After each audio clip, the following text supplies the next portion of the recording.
మాట్లాడుకునేదాన్ని పక్కన పెట్టేద్దాం. నిజంగా తెలంగాణ రాష్ట్రంలో అభివృద్ధి కార్యక్రమాల మీద ఎవరైనా ఫోకస్ చేస్తున్నారా? లేదు, అభివృద్ధి కార్యక్రమాలు ఫోకస్ చేయట్లేదు. ఓకే, ఒకళ్ళు ఆరోపించుకుంటూ తప్పితే అదే కుమ్ముక్కు రాజకీయాలు, నువ్వుగా నేను ఛాలెంజ్ ఇక నువ్వు అది చేసినావంటే నువ్వు ఇది చేసినామని ఇక దీనికి చెప్పాలంటే ఏంటంటే దోపిడిదారులు తెచ్చుకుంటే ఈ కుంభకోణాలు బయటపడతాయి. ఇంకా వేరే బాధ్యత సన్నాసి రాసుకుంటే ఎవరైతే ఏంది ఏ రాయి అయితే ఏంది పళ్ళు కొట్టుకుంది అన్నట్టు ఉంది పరిపాలన తప్ప వాళ్ళు నిజంగానే మంచి పరిపాలన అంటే తెలంగాణ పేరు ఎందుకు కూడా కొట్టిర్రు. లోక్సభ ఎన్నికల్లో 0 పరిస్థితి ఎందుకు వచ్చింది కాబట్టి అది వాళ్ళ పాలన లోపాలు. చాలా మంది మీ పార్టీ గెలిపించడం కోసం వాళ్ళు మీకు మద్దతు ఇచ్చారని చెప్తున్నారుగా. మిమ్మల్ని గెలిపించడం కోసం వాళ్ళు మీకు మద్దతు ఇచ్చారు, సైలెంట్ అయిపోయారని చెప్తున్నారుగా. మరి అది ఆరోపణలు ఏమైనా చేస్తారు, ఏమైనా చేస్తారు అంటే అంత ఆరోపణలు నిజం లేదంటారా? పచ్చబద్దాలు. ఇప్పుడు బీఆర్ఎస్ కు 37% ఓట్ల అసెంబ్లీ ఎన్నికల టైంలో 17% పడిపోయినాయి. అందులో 16-17% మైనార్టీ ఓట్లే. రాష్ట్రంలో ఉన్న మైనార్టీ ఓట్లు బీఆర్ఎస్ నుంచి కాంగ్రెస్ షిఫ్ట్ అయినాయి, బీజేపీకి ఏమైనా షిఫ్ట్ కాలేదు. ఇవి మోడీ ప్రధాని కావాలి, బీజేపీ కేంద్రంలో ఉండాలని విషయంలో కాంగ్రెస్ కేయాలన్నా బీఆర్ఎస్ అనుకున్న ఓటరు కేంద్రం విషయం వచ్చే వరకే బీజేపీ పోటీలో ఉంది, ప్రభుత్వంలో ఉంది, మోడీ మంచి నాయకులని అట్లా షిఫ్ట్ అయినాయి తప్ప బీఆర్ఎస్ ఓట్లు బీజేపీ అది పచ్చబద్దాల ఆరోపణలు. అది విషయం. తర్వాత ఇంకా చెప్పాలి చాలా. ఇప్పుడు రేవంత్ రెడ్డి విషయం చెప్పాలంటే చెప్పండి, అది ఉల్టా చోర్ కొత్వాల్కుంటా అంటే అనేది ఒకటి. రెండోటి ఏంటంటే రేవంత్ రెడ్డి మాటలు ఎట్టుంటాయంటే అప్పట్లో బుట్టో కానీ ఇప్పుడు ముషరఫ్ గురించి నెహ్రూ నుంచి మొదలుకొని నెహ్రూని తిట్టిండు అసెంబ్లీనే. తెలంగాణ విషయంలో నెహ్రూ ఏమన్యాయం చేసిండు, ఇందిరాగాంధీని తిట్టిండు, సోనియా గాంధీ, రాజీవ్ గాంధీ, సోనియా గాంధీ, రాహుల్ గాంధీ అన్నాడు, వైఎస్ఆర్ని తిట్టిండు. వైఎస్ఆర్ బతుకున్న కాలం ఎప్పుడు మెచ్చుకోవాలి, ఇప్పుడు మెచ్చుకుంటుండు. పివి నరసింహరావు కూడా మెచ్చుకోవాలి బతుకున్న కాలం, ఇప్పుడు మెచ్చుకుంటుండు. ఎన్టీ రామారావును కాంగ్రెస్లోకి వచ్చిన కొత్తలో ఆయన పెద్ద హీరో అనుకుంటున్నాడు, ఆయనకి ఈగో ఎక్కువ ఉంది, నేనే ట్విస్ట్ వీడియో ఉంది, నేనే రామన్ అనుకుంటుంది. ఇప్పుడు ఏదో జూబ్లీ హిల్స్ ఉప ఎన్నిక టైంలో మాట ఇచ్చిండు ఎన్టీఆర్ విగ్రహం పెడతా అని. అక్కడ ఓట్లు అవసరం ఉండి తర్వాత జిహెచ్ఎంసీ గురించి అవసరం కాబట్టి విగ్రహం పెట్టి ఇప్పుడు ఎన్టీఆర్ విగ్రహం పెట్టింది జిహెచ్ఎంసీ ఎన్నికల కోసం అంటారా? పక్కా ఆంధ్ర వాళ్ళ ఓట్లు జూబ్లీ హిల్స్ ఎలక్షన్ లో ఆ మాట ఇచ్చి జిహెచ్ఎంసీ కోసం పెట్టండు ఆయన. అదే ప్రతి ఒక్కరిని అవసరం బట్టి. ఇక్కడ నాకు పాయింట్ అర్థం కాలే, మీరు పెద్దోళ్ళు చెప్పాలి, చెప్పాలి. మరి ఇక్కడ అంటే మళ్ళీ ఈ మాట అడిగితే మళ్ళీ దీనికి నాకు ఎన్ని కామెంట్లు వస్తాయో. మరి ఇప్పుడు ఆంధ్ర వాళ్ళ ఓటర్లని ప్రసన్నం చేసుకోవడం కోసం రకరకాల పార్టీలు ఇవన్నీ చేస్తూ మళ్ళీ ఆంధ్ర తెలంగాణ ఫీలింగ్ ఎందుకు తీసుకొస్తారు? అదే ఇంకోటి, తెలంగాణ ఉద్యమంలో టార్గెట్ చేసేది ఆంధ్ర వాళ్ళ పాత్ర ఉన్న వాళ్ళు తెలంగాణ సెంటిమెంట్ కోసం. అదే ఇప్పుడు టార్గెట్ చేసేది ఏ పార్టీ టార్గెట్ చేసినా ఆంధ్ర ఓటర్ల గురించి టార్గెట్ చేస్తారు. అదే మళ్ళీ 2 తీర్ల మాటలు ఉంటాయి. ఇంతకుముందు కేసీఆర్ మాట్లాడిందే, ఇప్పుడు మాట్లాడినా ఒక 2017లో దొరికింది, ఆంధ్ర వాళ్ళంతా తెలంగాణ ద్రోగులే అంటారు.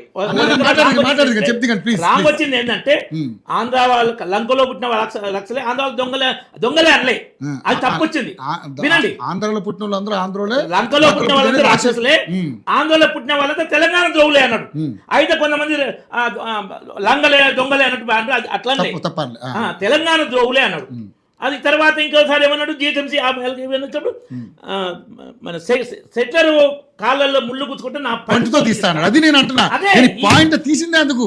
సెట్లర్ కాళ్ళలో ముళ్ళు గుచ్చుకుంటే రాజకీయంగా వాడుకుంటారు, దేన్ని ప్రాంతాల వారీగా మళ్ళీ చుచ్చు పెట్టడానికి చూస్తారు. ఏంది రాజకీయం? అదే తప్పండి. మేము ఎప్పుడు అట్లా మాట్లాడడం, అంతా ఇటు మొగ్గితే ఇటు లేకుంటే అటు మాట్లాడడం.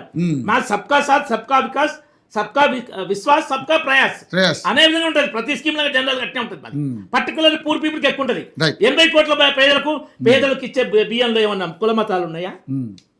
అందరికి పేదలందరికి ఇస్తున్నాం కదా. 4 కోట్ల ఆవాస యోజనలో ముస్లింలు గురించి చాలా మంది చెప్తారు. మనం వీడియోలు సోషల్ మీడియా ఎన్నో వచ్చినాయి, మెయిన్ మీడియాలు ఇవి రావు, వాస్తవం చెప్తున్నా. మాకు మోడీ ఇల్లు ఇచ్చాడు, మాకు మోడీ బాత్రూమ్ ఇచ్చాడు, మాకు గ్యాస్ ఇచ్చాడు, బియ్యం ఇస్తున్నాడు, అయినా మేము బీజేపీ కోటేమనే అన్నం చాలా వీడియోలు వచ్చినాయి. ఎక్కడ మేము పథకం తేడా చూపించాము, అట్లా మాట్లాడడం అవసరాల కొద్దీ మాట్లాడడం. కాబట్టి అది వీళ్ళు ఏంటంటే తెలంగాణకు నువ్వు ఇచ్చిన 6 గ్యారెంటీలు ఏమైంది పరిస్థితి? ఒక గ్యారెంటీ ఆయన మాట్లాడి డీటెయిల్గా మాట్లాడిపోయినా 2.5 సంవత్సరాలు ఇది. ఆయన ఇచ్చిన హామీల గురించి మాట్లాడినా 2 లక్షల ఉద్యోగాలు 6 నెలల 100 రోజుల్లో తీసుకుంటాను. దాని గురించి కూడా లేదు కదా. జూన్ 2 పాపం ఆశించారు ఆయన కూడా. నిరుద్యోగ వృత్తి లేదు కదా, వృద్ధాప్య పెన్షన్ లేదు కదా. మహిళలకు 2,500 లేదు కదా. సో ఇవన్నీ ఆమె చేసి మేము ఇక 100% అంటే అప్పుడు కేసీఆర్ కూడా అనేది మేము 99% పూర్తి చేయాలి. ఇవి అబద్ధాల మాటలు. మా గురించి చేసిన ఆరోపణలు మా మేనిఫెస్టో. మరి ఆయన సవాల్ చేస్తాడు కదా, ఏదైతే మీరు డబుల్ బెడ్రూమ్ ఇళ్ళ కాడికి పోయి మీరు అడగండి, మీకు ఓట్లు పడతాయిలే చూద్దాం. మేము ఇంద్రం ఇల్లు ఇచ్చిన కాడికి పోయి మేము ఓట్లు అడుగుతాం, మాకు ఓట్లు పడతాయిలే చూద్దాం. సవాల్ చేస్తాడు. ఏ హోప్తో సవాల్ చేస్తున్నాడు? సవాల్ ఏంటంటే నెక్స్ట్ జిహెచ్ఎంసీ ఎన్నిక, మొన్న అస్సాం బెంగాల్ ఎన్నికలతోనే బీజేపీ వాతావరణం తెలంగాణలో పెరిగింది కొంత. బెంగాల్ ఘన విజయంతో అస్సాంలో కూడా స్వీప్ చేసినాం. పశ్చిమ బెంగాల్ గురించి ఎన్నికలు జరగలేదా? ఏమైనా మాట్లాడుతారు, ఏమైనా మాట్లాడతారు. మీరు కాకుండా సుప్రీంకోర్టు పోయారు, ఎవడో జరిగినా కోర్టులు లేవా? మరి ఎన్నికలు ఏమైనా మాట్లాడుతున్నారు. అయితే మీరు ఎన్నికల కమిషన్ మీద కేసులు వేయండి. మొన్న ఒక టీవీ ఛానల్లో రోజా మాట్లాడుతుంటే రజనీకాంత్ అంటే మా ఏపీలో మేము ఎట్లా ఓడిపోయినాం, ఈవీఎంతో ఓడిపోయినట్టు, ఇంకా మీరు ఈవీఎంతో ఓడిపోయిన నమ్ముతున్నట్టు 100% అంటారు రోజా. మరి టీవీకే తమిళనాడు ఈవీఎంతోనే గెలిచింది కదా, ఆయన కూడా ఏం చేసిందంటే నోరు మూసుకుంది. ఈ ఆరోపణలు ఎట్లుంటాయి ఎక్కడ నిజంగా అంటే వాళ్ళకి నిజంగా సబ్జెక్ట్ ఉంటుందో లేదో తెలియదు కానీ ఓట్ చోరీ విషయంలో కూడా అమిత్ షా రిప్లై ఇచ్చిన వీళ్ళకు. ఓట్ చోరీ నేను 3 చెప్తా. అమిత్ షా చెప్పిన క్లియర్. ఒకటి, ఫస్ట్ దేశ ప్రధాని ఎవరు కావాలని కాంగ్రెస్ మీటింగ్లో 14 ఓట్లు సర్దార్ పటేల్కి వచ్చినాయి, 2 ఓట్లు 3 ఓట్లు నెహ్రూకి వచ్చినాయి. ఆ ఎక్కువ ఓట్ల వచ్చిన సర్దార్ పటేల్ కాకుండా నెహ్రూను ప్రైమ్ మినిస్టర్ చేశారు. అది ఫస్ట్ ఓట్ చోరీ. రెండో ఓట్ చోరీ ఏంటంటే ఇందిరాగాంధీ అలహాబాద్ కోర్టు తీర్పు ప్రకారం రాయబరేలీలో రాజీనామా చేయాలి, ఆమె ఎన్నికల నియమాలను ఉల్లంఘించింది, అధికార దుర్వినియోగం చేసింది అని చెప్పి కోర్టు తీర్పిస్తే సుప్రీంకోర్టు మీద స్టే తెచ్చుకొని ప్రధానమంత్రి, రాష్ట్రపతి, ఉపరాష్ట్రపతి ఎన్నికను మన రివ్యూ చేసే అధికారం కోర్టులకు లేదని 39వ రాజ్యాంగ సవరణ చేసి తన అధికారం. అది రెండో ఓటు చోరీ.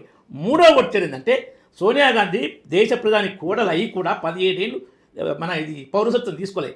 పౌరసత్వం రాకుండానే ఓటర్ లిస్ట్ లో పేరు ఎక్కించుకున్నారు. అది మూడో ఓటు చోరీ. వాళ్ళు మన ఉల్టా దీన్నే ఉల్టా చోరుకు వచ్చి అంటే రాహుల్ గాంధీ సమాధానం లేదు. సో ఏంటంటే మేము అభివృద్ధి పరంగా తెలంగాణకు 12 సంవత్సరాల్లో 12 లక్షల కోట్లు ఇచ్చినామని మన కిషన్ రెడ్డి గారు చెప్పారు. అంతకుముందు 9 సంవత్సరాలు 9 లక్షల బుక్ కూడా ప్రింట్ చేసాం, మీ ఛానల్ కూడా తెచ్చి. అంటే 12 లక్షల కోట్లు ఏ రకంగా ఇచ్చారు? రైల్వే స్టేషన్ డెవలప్మెంట్ చేసో లేకపోతే రహదారులు వేసే కాదు కదా, తెలంగాణ రైతాంగానికి ఎంత ఇచ్చారు? తెలంగాణ 1,15,000 కోట్లు తెలంగాణ రైతాంగానికి. ఎరువుల సబ్సిడీ మరి గాడిద కూడా ఇచ్చామన్నారు. అంటారు చిప్పరిని చిప్పెత్తే ఏమైనా మాట్లాడతారు. రైతుల సబ్సిడీ 3,000 రూపాయలు బ్యాగ్, 50 kg బ్యాగ్, ఏది యూరియా 300కే వస్తుంది. ఎట్లా వస్తుంది? Maximum utilization. ప్రాజెక్టులకు ఏమైనా ఇచ్చారా మీరు? ప్రాజెక్టులు ఇస్తున్నాం. అయితే వాళ్ళు ఎప్పుడంటే కాళేశ్వరం కానీ పాలమూరు రంగారెడ్డి కానీ నువ్వు డిపిఆర్ పంపి దీన్ని నేషనల్ ప్రాజెక్ట్ చేయండి అంటే దాని గురించి ఆలోచించేవాళ్ళం. 2017 జూన్లో ఫౌండేషన్ స్టోన్ వేసి పాలమూరు రంగారెడ్డికి 2022 సెప్టెంబర్లో డిపిఆర్ పంపిస్తే నువ్వు 25 ఖర్చు పెట్టినాక ఎట్లయితే నేషనల్ ప్రాజెక్టు. కాళేశ్వర విషయం కూడా పార్లమెంట్లో రిప్లై ఇచ్చారు, మీరు ఇప్పటికీ 55,000 కోట్లు ఖర్చు పెట్టరు మాకు వేయకుండా. ఇప్పుడు డిపిఆర్ ఇప్పుడు నేషనల్ ప్రాజెక్ట్ చేయమంటే పెట్టబోయే ఖర్చు మీ ఇస్తా లేదు, మొత్తానికి ఇస్తేనే ఇవ్వాలి లేకుండదు. సో వీళ్ళ దోపిడీ కోసం కేసీఆర్ ప్రాంతంలో నేషనల్ ప్రాజెక్ట్ అయితే వీళ్ళు దోచుకోలేరు, వర్క్ వాళ్ళ చేతిలోకి పోతుంది. వాళ్ళు దోచుకోసం చేసి కాళేశ్వరం కూలేశ్వరం అయింది కదా. అది దేశంలో ఒక ప్రాజెక్ట్ పేరు చెప్పండి ఇంకోటి ఇట్లా అయిందంటూ కట్టిన 4-5 ఏళ్లలో కాళేశ్వరం మొత్తం ఎక్కడ కూలిపోయింది సార్? కూలేశ్వరం అనకండి సార్, మళ్ళీ అదే విమర్శ. ఏ ప్రాజెక్ట్ అన్నా ఇట్లా 3 పిల్లర్లో 4 పిల్లలు కుంగిన ప్రాజెక్ట్ ఒక్క పేరు చెప్పండి. ప్రాజెక్టులు ఇవ్వలేండి. ఇంతకుముందు డిస్కవరీ ఛానల్లో ఓహో అని చెప్పి ఎక్కించారు, ఇది వీడియో తీసేసారు.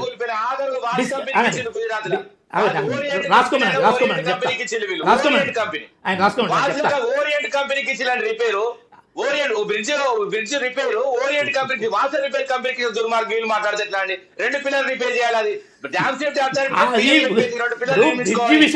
గవర్నమెంట్ లోకల్ బాడీ ఇస్తే దాని మీద యాక్షన్ విషయం జనాలను కూడా అక్కడ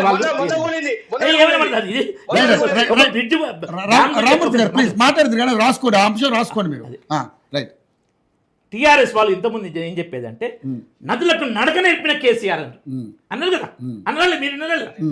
ఆడ ఘోష్ కమిషన్లు అడిగితే అబ్బాయి నాదేం లేదు, ఇంజనీర్లు ప్రాజెక్ట్ ప్లాన్ ఇస్తే నేను కట్టిన నాకు సంబంధమే లేదు, నేనేమైనా క్వాలిఫైడ్ ఇంజనీర్ నా అన్నాడు వాళ్ళ ముందు పోయి. అంటే నువ్వు పబ్లిక్ లో చెప్పేది ఏంది, నువ్వు కమిషన్ లో చెప్పేది ఏంది? అప్పుడు ఆయన అప్రభగీరథుడు అని చెప్తున్నారు తర్వాత నా బ్రెయిన్ ఆలస్యం, నా బ్రెయిన్ ఏమనుకుంటారు అలాంటి కాలక్షేపం కట్టిదా అని ఒక వీడియో కూడా ఉంది, అన్న వీడియో కూడా ఉంది. నా మానస నా కాళేశ్వరం కూడా ఇవన్నీ అన్నాడు. ముఖ్యమైనది ఘోష్ కమిషన్ బయటికి రాలేదు, అవి బయటకు కూడా రానివారు వాళ్ళు. చెప్తాను అదే చెప్తాను. ఆయన ఏం చెప్పిండు, నా ఫ్లోర్ డిస్టర్బ్ చేస్తున్నాడు. ఆయన చెప్పింది ఎందుకు చేస్తుంది? రామూర్తి గారు మీరు రాసుకోండి. కాదు మీరు ఆన్లైన్ లో ఉన్నారు. రామూర్తి గారు ఒకటి వేరే వాళ్ళకి డిస్టర్బ్ చేస్తున్నాడు. రామూర్తి గారు మీరు ఆయన మాట్లాడి నేను రాలేదు. చెప్తా రామూర్తి గారు ప్లీజ్, మీరు ఆన్లైన్ లో ఉన్నారు కదా. రామూర్తి గారు మీరు ఆన్లైన్ లో ఉన్నారు, రాసుకోండి. నెక్స్ట్ మీకు అవకాశం వస్తుంది, మీరు మాట్లాడుతున్నారు. ప్లీజ్ అన్ని విషయాలు మాట్లాడుతున్నారు కానీ మీకు ఆ టైం నేను ఇస్తా. రైట్, మీరు అయిపోయింది కదా? అయిపోలేదండి, చెప్పండి. సో ఇప్పుడు ఈ ఘోష్ కమిషన్ తోటి దాన్ని నిర్వీర్యం చేసింది రేవంత్ రెడ్డి ప్రభుత్వం. ఎందుకంటే నువ్వు ప్రొసీజర్ ఫాలో కావాలి, ముందు నోటీస్ ఇవ్వాలి. హైకోర్టు జడ్జిమెంట్ ఏమిచ్చింది, నువ్వు ప్రాపర్ నోటీస్ ఎప్పుడు చేసావు. కాబట్టి ఈ ఘోష్ కమిషన్ రిపోర్ట్ తోటి ఎలాంటి సీరియస్ చర్యలు తీసుకోవద్దన్నారు. మరి సిబిఐ ఏం చేస్తుంది, కేంద్ర ప్రభుత్వం ఏం చేసుకుంటుంది? కమిషన్ దొబ్బి కుంభుక్కై వాళ్ళ దోపిల్లో బాగా మంచుకొని ఢిల్లీకి మూటలు పంపుతూ మళ్ళీ బీజేపీ ప్రజలు ఇంకొక పాయింట్ లాగుతుంది. ఈ తుమ్మిడిహట్టి మీద రేవంత్ రెడ్డి బాగా రెచ్చిపోతుంది. తుమ్మిడిహట్టి ప్రాణహిత చేయాలని స్టార్ట్ చేసింది మీ దగ్గర 2006 ఏళ్ళు ఉండేది అధికారంలో. బ్యారేజ్ ఒప్పందం పక్కన కాంగ్రెస్ గవర్నమెంట్ మహారాష్ట్ర, ఢిల్లీలో కాంగ్రెస్ గవర్నమెంట్ మహారాష్ట్ర ఏ హైట్ కు బ్యారేజ్ ఒప్పందం కుదిరింది? ఛాలెంజ్ చేస్తున్నా, చెప్పమను. ఎవరు చెప్తారు? ఆ ప్రభుత్వం ఈ ప్రభుత్వం 3 కాంగ్రెస్ ప్రభుత్వాలే, కేంద్రంలో కాంగ్రెస్, మహారాష్ట్రలో కాంగ్రెస్, సమైక్య ఏపీలో కాంగ్రెస్.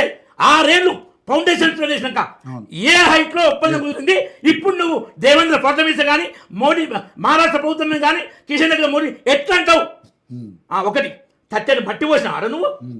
తట్టని మట్టి పోసినవాడా?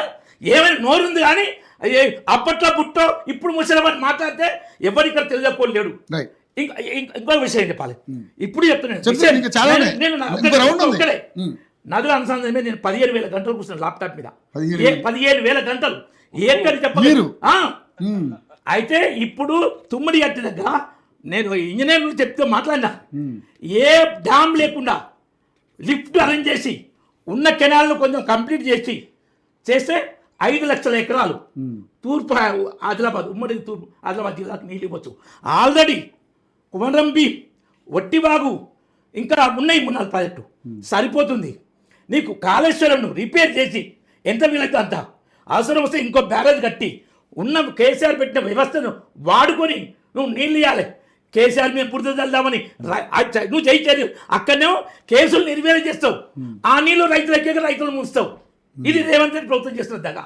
అంటే దీంట్లో ఆయన అంటే ఇవన్నీ తెలియకనంటారా, లేకపోతే ఎందుకులేని ఊరుకుంటున్నారంటారా? తెలిసే సోనియా గాంధీ ఆదేశాలు ఏముంటాయంటే మూటలు పంపాలి, కేసులు వేయాలి, నిర్వీర్యం చేయాలి, మూటలు వసూలు చేయాలి, నిర్వీర్యం చేయాలి. ఇంకొక విషయం ఏంటంటే తెలంగాణ కాదు, మీ ఆరోపణ చేశారు కదా, తెలంగాణ నుంచి మూటలు పంపించేంత ధనం ఉందా మన దగ్గర? తెలంగాణ వస్తున్నది. మరి ఆయనమే కోసుకు తిన్న రూపాయలు ఎట్లా అంటున్నాడు, ఎట్లా వస్తాయండి పైసలు? ఆయన మన లక్ష మూసీ ప్రాజెక్ట్ అంటాడు, మన ఇది స్మార్ట్ అది అంటాడు, ఇంకా అన్ని చెప్తున్నాడు కదా ప్రాజెక్ట్ మాట్లాడు. రైట్, రాంగోపాలరావు గారు సార్, నిజంగానే సరే ఒక విశ్లేషకుడిగా పైకి ఇరిగేషన్ మీద మంచి పట్టున్నటువంటి వ్యక్తిగా ఈ ప్రాజెక్టుల మీద కానీ సరే ఇప్పుడు ఆయన రేవంత్ రెడ్డి గారు ఏం సవాల్ చేశారు ఏంటనేది పేపర్లో మీరు చూశారు.